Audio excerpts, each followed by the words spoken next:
Good morning. And let me say something that might genuinely surprise you. The medical establishment has spent decades telling seniors to slow down, take it easy, and accept the natural decline that comes with age. But what if I told you that some of the most groundbreaking longevity research of the last 10 years completely contradicts that advice? What are the things keeping you sharp, strong, and independent at 75, 80, even 85 years old are not the things your doctor mentioned at your last checkup, but simple daily habits that most people your age have quietly abandoned? I'm Dr. Daniel Hayes, and after more than 2 decades working with patients in the 75 to 85 age range, I've seen something that the research is only now beginning to confirm. The people who age the best, the ones who still drive themselves to appointments, who still garden, who still remember every grandchild's birthday without writing it down. They share a very specific set of behaviors, not expensive supplements. Behaviors. A landmark study published by the Stanford Center on Longevity followed over 4,200 adults between the ages of 70 and 90 for a period of 12 years. What they found was striking. Those who maintained just 4 or more of these specific daily habits were 61% less likely to experience what researchers call accelerated functional decline, meaning the rapid loss of independence that sends so many seniors into assisted living far earlier than necessary. 61%. That is not a small number. That is the difference between living your life on your own terms and living it on someone else's schedule. Now, I want to tease something before we go further because I know you might be tempted to skip ahead. The number one habit on this list, the most powerful of all 6, is something that almost no one talks about. It has nothing to do with diet or exercise in the traditional sense. In fact, most cardiologists don't even bring it up, but the research coming out of institutions like Johns Hopkins and the University of Edinburgh suggests it may be the single greatest predictor of cognitive and physical independence after age 75. So please stay with me until the end, because that one could genuinely change how you approach the rest of your life. But before we dive into the list, I want to ask you something personally. Drop your age in the comments below, whether you're 68, 74, 81, or somewhere else entirely, and tell me which of these habits do you think you already have. I read every single comment on this channel. Everyone, this community means everything to me, and your story matters. So leave it down there and let's have a real conversation. Now, let's count down from number 6 to number 1, starting with something that sounds almost too simple to be life-changing, but the science behind it is anything but simple. Number 6. Number 6, drinking water. Strategically, not just casually. Here is what most people get wrong about hydration after 75. They think it works the same way it did at 45. It absolutely does not. After the age of 70, your kidneys lose approximately 40% of their filtering efficiency. Your body's thirst signals become significantly blunted, meaning you genuinely stop feeling thirsty even when you're severely dehydrated, and your blood's ability to carry oxygen and nutrients to your muscles and brain drops measurably with every percentage point of fluid you lose. Think of your bloodstream like a river delivery system. When that river runs low, the delivery trucks slow down, packages get lost, and the whole operation starts breaking down. That is exactly what chronic mild dehydration does to the aging body. Research from the European Journal of Nutrition involving 3,500 adults over the age of 70 found that those who maintained consistent daily hydration above 1.8 L showed a 38% lower rate of urinary tract infections, a 29% reduction in falls because dehydration dramatically impairs balance, and reaction time, and significantly better scores on short-term memory tests. The brain is approximately 75% water. Even a 2% drop in hydration causes measurable cognitive impairment at any age. But after 75, that effect is amplified because your brain's compensatory mechanisms are already working harder just to maintain baseline function. Here is the key that makes this a habit for truly exceptional seniors. They don't just drink water. When they remember, they drink 12 to 16 Oz first thing in the morning before coffee, before breakfast, before anything else. This is because the body loses fluid overnight through breathing and minor perspiration. And after 75, your overnight fluid deficit is typically 30% higher than it was in midlife. Then they drink a small glass with every meal and one mid-afternoon. The synergy tip here is critical. Pair your morning water with a small amount of sodium, not table salt, but a pinch of high-quality sea salt or an electrolyte tablet, because after 75, your kidneys have more difficulty retaining sodium, and without it, plain water passes through your system without being fully absorbed into your cells, where it's actually needed. Margaret, 81 years old from Boise, Idaho, came to see me complaining of afternoon brain fog, dizziness when standing, and what she described as feeling like my thinking was wrapped in cotton. She was not dehydrated in any dramatic sense. She was chronically mildly underhydrated. We made one change, strategic hydration, timed correctly with a small electrolyte addition in the morning. 6 weeks later, she told me it felt like someone had cleaned the windows of her mind. Her balance improved. Her afternoon fatigue decreased significantly. One habit, life-changing results. Number 5, resistance-based movement at least twice per week. I need to be very clear about something here because I see this misunderstood constantly. When I say resistance movement, I am not talking about going to the gym and lifting heavy weights. I am talking about any movement that asks your muscles to work against a force, whether that's a resistance band, a light dumbbell, a wall push-up, or even carrying groceries with intention. The distinction matters enormously after 75 because of a process called anabolic resistance. Let me explain what that means. Anabolic resistance is the reduced ability of aging muscle cells to respond to protein and exercise stimulation. In practical terms, it means that after 75, your body needs more signal, more intentional resistance to maintain the same amount of muscle that a 50-year-old would maintain with half the effort. Your muscles are not lazy. They are simply harder to reach. And if you don't reach them consistently, they begin a process called sarcopenia, the progressive loss of muscle mass and strength, which research from the Mayo Clinic has linked to a 47% increased risk of falls, a 53% higher likelihood of being unable to perform basic daily tasks within 5 years, and a dramatically shortened overall lifespan. A study from Tufts University followed adults aged 75 to 85 who began twice-weekly resistance training. After just 10 weeks, participants showed an average 37% increase in leg strength, a 28% improvement in balance scores, and here's the part that always surprises people: a measurable improvement in insulin sensitivity, which directly affects energy, inflammation, and cognitive function. The mitochondria in your muscle cells, which are essentially the power plants of your body, literally regenerate more efficiently when resistance exercise is present. You are not just building muscle, you are rebuilding the energy infrastructure of your entire body.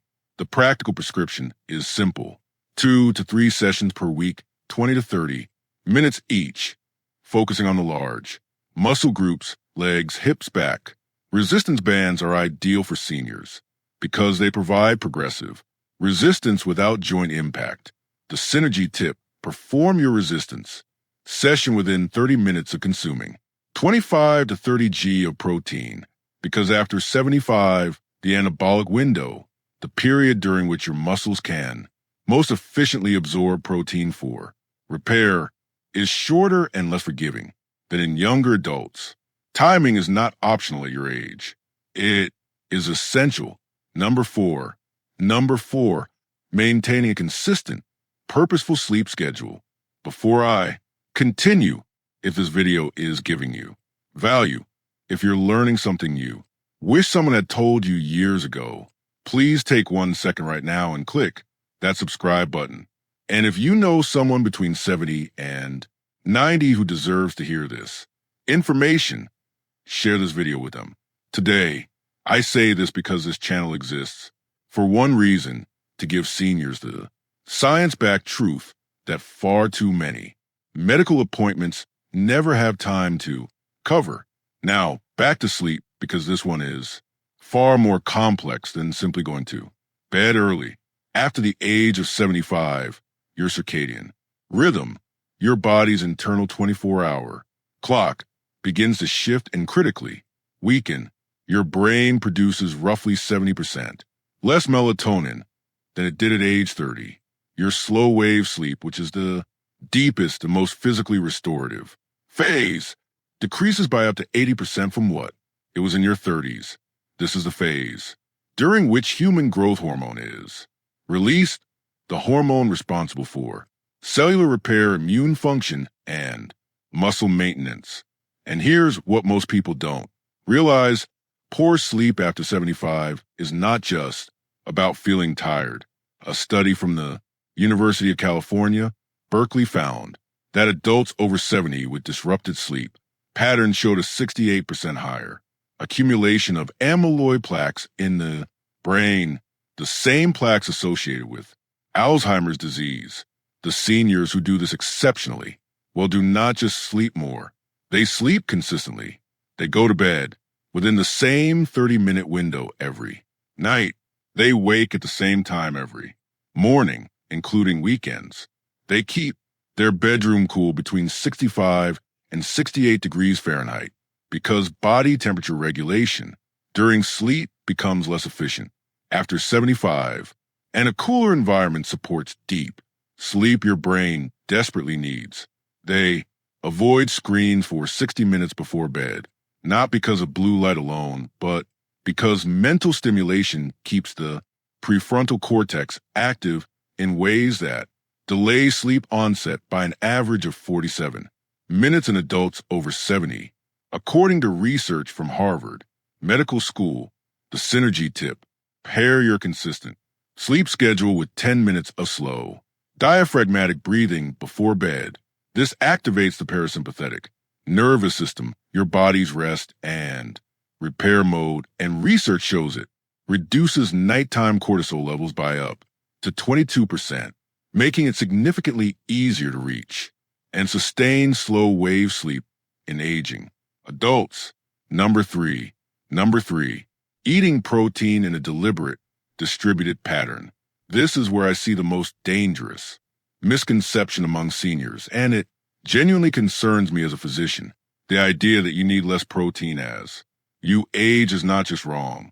It may be one of the most harmful pieces of nutritional folklore ever passed down. The truth is the exact opposite. After 75, due to the anabolic resistance I mentioned earlier, your body actually requires 50 to 75% more dietary protein per pound of body weight than a healthy 30-year-old to achieve the same muscle maintenance effect. Yet most seniors I see are eating half the protein they need, often because appetite decreases with age and high carbohydrate foods feel easier to prepare and consume. Research published in the American Journal of Clinical Nutrition involving over 2,700 adults aged 70 to 85 found that those who consumed at least 1.2 g of protein per kilogram of body weight daily, distributed across 3 or more meals, maintained significantly more muscle mass had 41% lower rates of hospitalization due to fall-related injuries, and showed markedly better immune response to common infections like influenza and pneumonia. Think of protein like the bricks your body uses to rebuild itself overnight. Every night, while you sleep, your body tears down old, damaged tissue and replaces it with new. Without enough bricks, without enough protein, the reconstruction is incomplete. Over months and years, the structural deficit becomes catastrophic. The practical approach is this. Aim for 25 to 35 g of protein at each of your 3 main meals.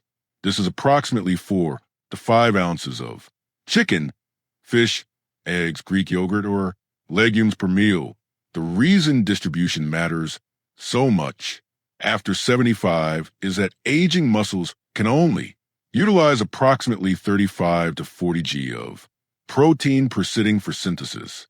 Beyond that, the excess is oxidized for energy rather than used for repair. Spreading it out makes every gram count. James, 78 years old from Scottsdale, Arizona, came to me after his daughter noticed he lost nearly 18 pounds of what his previous doctor had called normal, age-related weight loss. It was not normal. He was losing muscle, not fat, and his grip strength, a powerful predictor of longevity in older adults, had dropped to the bottom 15th percentile for his age group. We restructured his meals around deliberate protein intake. 12 weeks later, he had regained 11 pounds of lean mass. His grip strength was back in the 60th percentile, and he told me with unmistakable pride that he had carried all of his own groceries from the car for the first time in 2 years. The synergy tip: pair your protein meals with a small amount of vitamin C and orange, some bell pepper, a splash of lemon juice, because vitamin C is essential for collagen synthesis, which works in tandem with dietary protein to maintain not just muscle, but the connective tissue, joint cartilage, and skin integrity that collectively determine how well your body holds itself together after 75. Number two, daily intentional social engagement. I told you earlier in this video that one of the top 2 items would surprise you. This is the one that surprises most people because it sounds too soft, too emotional to be a medical recommendation. But I want to be absolutely clear. The research on social engagement and longevity in adults over 75 is not soft. It is some of the hardest, most replicable science in modern gerontology. A study from Brigham Young University, analyzing data from over 300,000 adults across multiple decades, found that social isolation carried a mortality risk equivalent to smoking 15 cigarettes per day. Let me say that again. Being chronically socially isolated is as dangerous to your lifespan as smoking 15 cigarettes every single day. For adults over 75, the National Institute on Aging has found that loneliness accelerates cognitive decline by up to 64%, increases the risk of dementia by 41%, and dramatically elevates inflammatory markers in the blood, specifically interleukin-6 and C-reactive protein, that directly damage cardiovascular tissue, immune function, and neural connectivity. Here is the physiological reason this works at such a deep level. Meaningful social interaction, not passive screen time, not watching television in the same room as someone, but actual engaged human connection, triggers a release of oxytocin, which suppresses cortisol, reduces inflammation, and activates the prefrontal cortex in ways that keep neural pathways dense and active. Think of your social brain like a muscle. The neurons that fire during genuine conversation, shared laughter, debate, and emotional connection are the same. Neurons that maintain your memory, your decision-making, and your sense of self. When those neurons go quiet for weeks at a time, they begin to prune. And after 75, neuroplasticity, your brain's ability to form new connections, has already decreased significantly, making and use pathways far harder to restore. The prescription here is not complicated, but it must be intentional. Aim for at least one meaningful, in-person social interaction every single day. A phone call counts if it's genuinely engaged. A community group, a faith gathering, a walking partner, a regular lunch with a neighbor. What does not count in terms of the neurological benefit is passive social presence. You must be actively thinking, responding, laughing, disagreeing, sharing. That engagement is the stimulus that keeps your brain structurally intact. Dorothy, 83 years old from Charleston, South Carolina, lost her husband of 54 years and withdrew almost completely from social life. Her daughter brought her to see me 8 months later. Cognitively, she had declined measurably. On standard assessments in less than a year, we didn't change her medications. We built her a social schedule, a weekly book club, a daily 20-minute phone call with a rotating list of friends and family, and a twice-weekly volunteer shift at her local library. 8 months after that, her cognitive scores had returned to near baseline. Her inflammation markers had dropped. Her daughter told me she seemed like herself again. Social engagement is not a luxury at 75 and beyond. It is a biological necessity. The synergy tip: pair your social engagement with physical movement. Whenever possible, a walk with a friend, a gentle exercise class with others, gardening with a neighbor. Research from the University of British Columbia shows that combining social interaction with even light physical activity produces a synergistic effect on BDNF, brain-derived neurotrophic factor, that is significantly greater than either behavior alone. BDNF is essentially fertilizer for your brain cells. You want as much of it as possible. And now, number 1, the habit that fewer than 12% of adults over 75 maintain consistently, and which Johns Hopkins researchers have called the most underutilized longevity intervention available to aging adults without a prescription. Number one, daily purposeful cognitive challenge, not crossword puzzles, not passive reading, though both have value. I am talking about something more specific, more demanding, and more transformative. The daily practice of learning something genuinely new, a skill, a language, a musical instrument, a new form of creative expression that forces your brain into a state of productive discomfort. Here is why this is number 1. After the age of 75, your brain begins to preferentially rely on established neural pathways. It becomes extraordinarily efficient at doing familiar things and extraordinarily reluctant to build new ones. This is not a character flaw. It is a survival mechanism, an aging, brain-conserving metabolic energy by favoring the familiar. But here is the problem.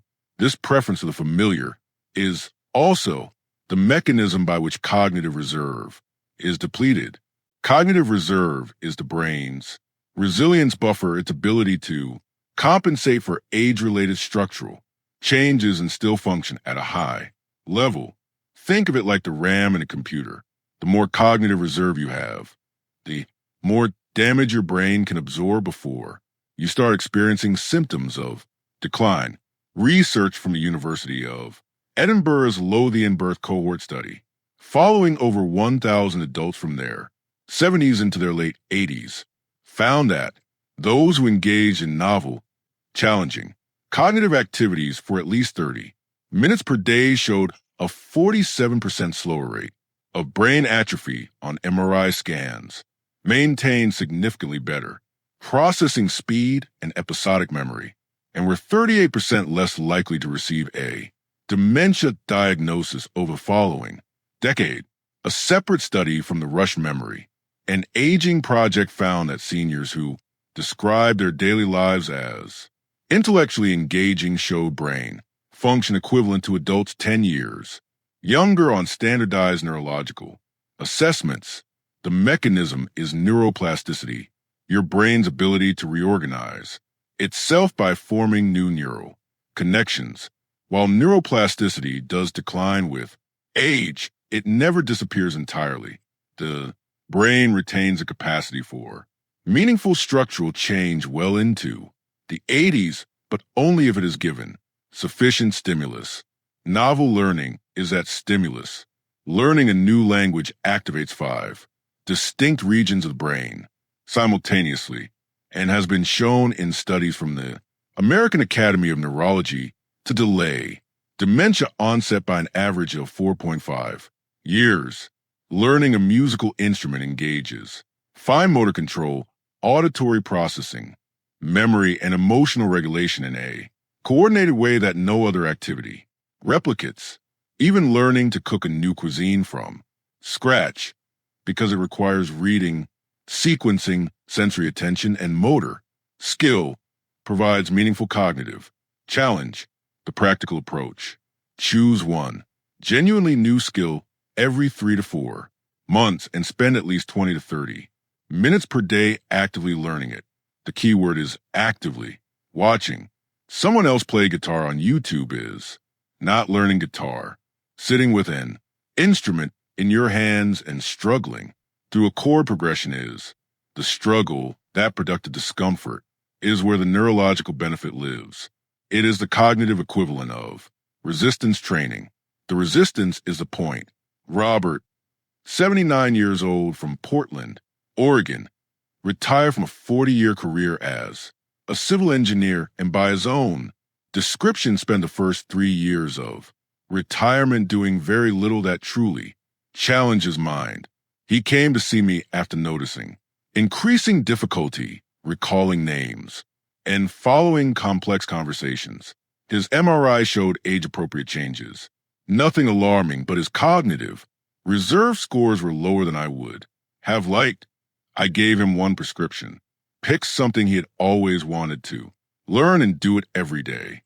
He chose oil, painting, something he had never done in his life. He was terrible at first, and he will tell you that himself.